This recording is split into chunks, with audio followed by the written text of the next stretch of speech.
शैतानाचा भाऊ अमित शहा, या अमित शहा माथे फिरून तडी पार नाही, त्या ठिकाणी आम्ही सर्व काही सहन करू शकतो। अरे काल त्या माथे फिरू देशाच्या गृहमंत्र्याने परभणीमध्ये विटंबना झाली। मिलिंद भाऊ मेढे, भगवानभाई सोनवणे, अनिलभाई सुराडे आणि सर्व आमच्या भीमसैनिकांना त्या ठिकाणी विटंबना झाली। परभणीमध्ये संविधानाची विटंबना झाल्यानंतर त्या ठिकाणी जे आहे आमच्या सोमनाथ सूर्यवंशीचा त्या ठिकाणी पोलीस कस्टडीमध्ये खून झाला। खून पोलिसांनी त्याला बेदम मारहाण करून त्याला मारून टाकलं आणि त्या ठिकाणी त्या सोमनाथ सूर्यवंशीच्या परिवाराला देखील आतापर्यंत अटक झालेली नाही, न्याय मिळालेला नाहीये। अरे या ठिकाणी तुम्हाला माहिती आहे का, त्या पोलिसांवरती आतापर्यंत गुन्हा दाखल झाला नाही, त्यांना सस्पेंड करण्यात आलेलं नाही। हे सत्य आहे की नाही, खरंच सांगा। त्यानंतर पुन्हा एक माथे फिरू त्या नरेंद्र मोदीचा दुसरा शैतानाचा भाऊ अमित शहा, या अमित शहा माथे फिरून तडी पार नाही, त्या ठिकाणी काय केलं माहिती आहे? अरे एससी एसटी ओबीसी 140 कोटी जनतेचं संविधान लिहिणार डॉक्टर बाबासाहेब आंबेडकरांच्या विरोधात पार्लमेंटमध्ये भाषण केलं। अरे त्यावेळेस देखील या आंबेडकरी समाजाला देशभरामध्ये आंदोलन झाली, संघर्ष झाले, मोर्चे झाले, तरी देखील न्याय मिळाला नाही। त्या हरामखोर केंद्रीय गृहमंत्री मोदीचा चमचा तडीपार अमित शहाला तडीपार केलं नाही, त्याच्यावर गुन्हा दाखल झाला नाही, त्याला माफी मिळाली का? त्याने माफी मागितली नाही।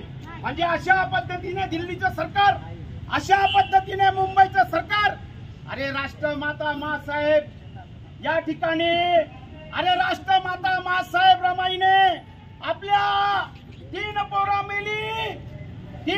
मेली आया बहिणींनो, तरी बाबासाहेबांसाठी ते गोवऱ्या थापत होती। अरे बाबासाहेबांसाठी ते त्या ठिकाणी शेणाच्या गोवऱ्या बनवून माझा साहेब विलायतेमध्ये गेला, विदेशामध्ये गेला, माझा साहेब येईल मनी ऑर्डर करत होती। फाटक्या तुकड्या लुगड्यामध्ये राहणारी आमची रमाई, अरे रमाई जयंती आम्ही साजरी करतो। अरे तुमच्याकडून भांडवलदारांनो, पुंजी पैशावाल्यांनो, जातीवाद्यांनो, दगडफेक करणाऱ्यांनो, विटंबना करणाऱ्यांनो, अरे तुमच्याकडे हात नाही मागत, भीक नाही मागत। या आमच्या आया बहिणी दरवर्षी रमाई जयंती साजरी करतात, तुमच्याकडे भीक मागत नाही आम्ही। आणि तुम्ही आमच्या बाबासाहेबांच्या अर्धांगिनीचा या ठिकाणी विटंबना करतात। म्हणून मित्रांनो, या ठिकाणी आपण सर्वांना माहिती आहे की आम्हाला या ठिकाणी जोपर्यंत न्याय मिळणार नाही, जोपर्यंत त्या आरोपीला अटक होणार नाही, जोपर्यंत त्या आरोपींना या ठिकाणी फासावर लटकवणार नाही, अरे आम्ही राष्ट्रमाता मासाहेब रमाई सोबत राष्ट्रमाता अहिल्यादेवी होळकरांच्यासाठी आम्ही जयंती साजरीमध्ये सहभागी होतो, नाचतो ना। छत्रपती शिवबांच्या मातोश्री, छत्रपती संभाजीराजांच्या मातोश्री, त्यांच्या देखील आम्ही राष्ट्रमाता मासाहेब जयंती साजरी करताना आम्ही भगवा झेंडा हातात घेतो, नाचतो ना।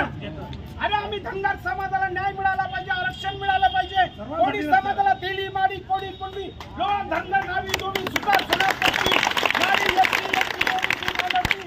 अरे 140 कोटी जनतेचा झेंडा काय, रंग काय, जात काय, पात काय, धर्म काय, पंथ काय, भाषा काय, आम्ही कधी पाहत नाही। आम्ही नेहमी सदैव तुमच्यासाठी रेल रोको, जेल भरो, महामोर्चे करतो की नाही मिलिंद भाई, आपण सगळे करतो की नाही भगवान भाई आपण? तर आम्ही जात पात नाही, धर्म पात नाही, बाबासाहेबांचं।